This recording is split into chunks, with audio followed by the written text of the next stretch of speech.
দেখছেন ওঙ্কার বাংলা, সঙ্গে আমি সুপর্ণা। আসছি বিস্তারিত খবরে। 14 দিন অসুস্থ থাকার পর বৃহস্পতিবার প্রথম দর্শন দিলেন প্রভু জগন্নাথ দেব। রথযাত্রার আগে এই দর্শনকে নবযৌবন দর্শন বলা হয়ে থাকে। আগামী 27শে জুন পবিত্র রথযাত্রা। পুরীর মন্দিরের সামনে প্রস্তুত জগন্নাথ, সুভদ্রা, বলভদ্রের রথ।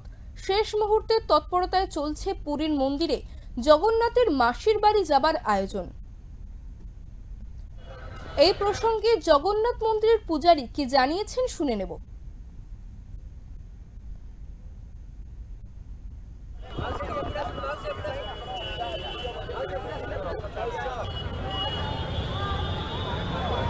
देखिए, महाप्रभु श्री जगन्नाथ जी के प्रत्येक बार दर्शन करने से ही हमको एक नया अनुभूति मिलती है। जैसे महाप्रभु जगन्नाथ जी को 14 दिन तक बुखार था, 15 दिन महाप्रभु जी स्वस्थ हुए, 15 दिन अनवसर कहते हैं हम यहाँ पर। महाप्रभु जगन्नाथ जी 108 लोटा स्नान करके बुखार में पड़े थे, देवस्थान पूर्णिमा से आज तक। आज नवजौवन दर्शन, महाप्रभु पूर्ण स्वस्थ होके महाप्रभु जो दर्शन भक्त को देते हैं, अति दुर्लभ दर्शन। और ऐसा माना जाता है कि आज के दिन महाप्रभु जगन्नाथ जी को जो भी कोई दर्शन करते हैं, महाप्रभु उनके मनोकामना पुण्य करते हैं और उनके हर ग्रह रिष्ट महाप्रभु जगन्नाथ जी खंडन करते हैं। क्योंकि महाप्रभु जी 14 दिन तक बुखार थे, आज भक्तों को दर्शन दिए। और 14 दिन तक महाप्रभु जगन्नाथ जी किसी को दर्शन नहीं देते थे और बुखार में पड़े थे, आज दर्शन दिया। और ऐसा कोशिश रहेगा महापुरुष जगन्नाथ जी का, हालांकि महापुरुष जगत के ना जगन्नाथ जी है, मगर आज एक उनका स्पेशल डे 14 दिन के बाद में महापुरुष जगन्नाथ जी भक्तों को दर्शन देते हैं। इसलिए नवजौवन दर्शन का शास्त्र में बहुत सारा उल्लेख है कि इस आज की दिन महाप्रभु जगन्नाथ जी को दर्शन करने से पुण्य जन्म भी नहीं होता। महाप्रभु जगन्नाथ जी कृपा, महाप्रभु जगन्नाथ जी के आशीर्वाद ये भक्तों के ऊपर रहता है। देखिए, महाप्रभु श्री जगन्नाथ जी के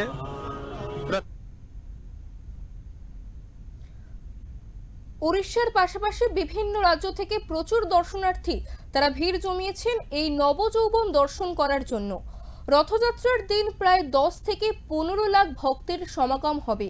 সেই কথাটিকে মাথায় রেখে এখনকার প্রশাসন মোতায়েন করেছে এনডিআরএফ। এর পাশাপাশি উড়িষ্যা পুলিশের বিশাল বাহিনী।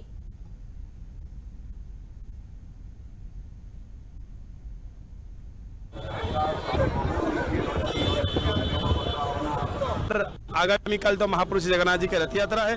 आज महापुरुष जगन्नाथ जी के जो एक रिचुअल्स है आज्ञामाला, जो आज्ञामाला महापुरुष जगन्नाथ जी स्वयं देंगे। जो तीनों रथ जो राजा जी के घर के सामने जो नया रथ बनाया जाता है, आज क्या होगा ना, महापुरुष जगन्नाथ जी आज्ञा देंगे और वो आज्ञा वहाँ जाएगा और वहाँ पर पूजा पाठ होगा। उसके बाद में रथ को खींच के श्री जगन्नाथ जी के मंदिर के सम्मुख भाग में लाया जाएगा। उसके बाद में काल ध्वजा, रथ प्रतिष्ठा, ये सब करने के बाद महाप्रभु जगन्नाथ जी मंगलार्पण के बाद महाप्रभु जगन्नाथ जी खिचड़ी भोग खाएंगे। उसके बाद मंगलार्पण के बाद महाप्रभु जगन्नाथ जी पौंडी यात्रा होगा।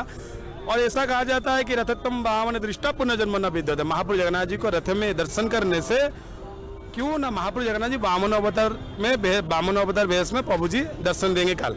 तो इसीलिए वामन अवतार को जो भी कोई दर्शन करते हैं और रथ के ऊपर में, तो उनका पुनर्जन्म भी नहीं होता। महाप्रभु सबको यहाँ पर मुक्ति प्रदान करने के लिए यहाँ पर निवास किया है कलियुग में।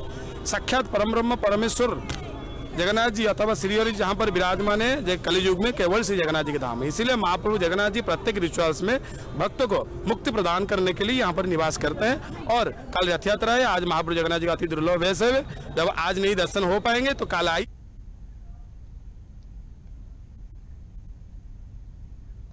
পুরীর জগন্নাথ মন্দির থেকে সরাসরি ওখানের আয়োজন আপনাদের দেখাবেন আমাদের প্রতিনিধি পার্থ পাল। কেন্দ্র করে কিন্তু ইতিমধ্যেই পুরীতে সাজে সাজে রথ, সকাল থেকেই বিভিন্ন জায়গা থেকে বহু মানুষ তারা আসছেন। কারণ আজকের দিনটি হচ্ছে একটি গুরুত্বপূর্ণ দিন। এই দিনটিতেই নবযৌবন দর্শন দেন জগন্নাথ। 14 দিন জ্বরে মন্দিরের মধ্যে কাউকে দর্শন না দেওয়ার পর আজকের এই দর্শন ইতিমধ্যেই শুরু হয়েছে এবং বহু ভক্ত তারা দর্শন করছেন।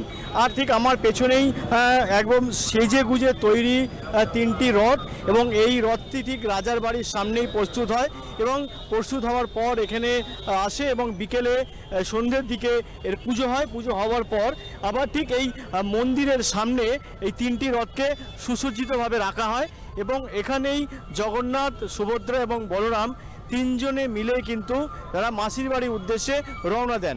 ইতিমধ্যে কিন্তু দেখা যাচ্ছে এনডিআরএফ এর টিম এবং উড়িষ্যা পুলিশের তরফ থেকে পুরো আঁটোসাঁটো নিরাপত্তা বলয়ে মুড়ে ফেলা হয়েছে গোটা এই পুরীর মন্দির চত্বর সহ পুরো পুরীর সি বিচ এলাকা পর্যন্ত।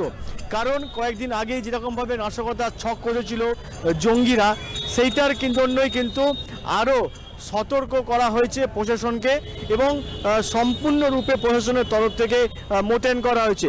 আমি একবার দেখাবো, ঠিক এই জায়গাতেই কিন্তু মন্দির, ঠিক মন্দিরের সামনেই এখানে দাঁড়িয়ে থাকবে তিনটি রথ, জগন্নাথ, সুভদ্রা এবং বলরামের রথ।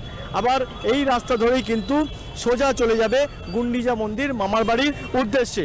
অর্থাৎ এই দীর্ঘ 5 থেকে 6 কিলোমিটার রাস্তা জুড়ে কতকাল কাতারে কাতারে মানুষ তারা আসবেন এবং শুধু তাই নয়, 10 লক্ষ থেকে 15 লক্ষর বেশি মানুষের সমাগম হবে বলে মনে করছে উড়িষ্যা প্রশাসন।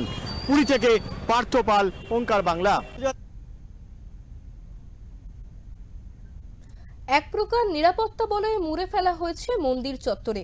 সম্প্রতি পেহেলগাঁও উগ্রপন্থী হামলার ঘটনায় পুনরাবৃত্তি যাতে না ঘটে সেই জন্যই মন্দিরের আশেপাশে মোতায়েন থাকবে এনএসজি।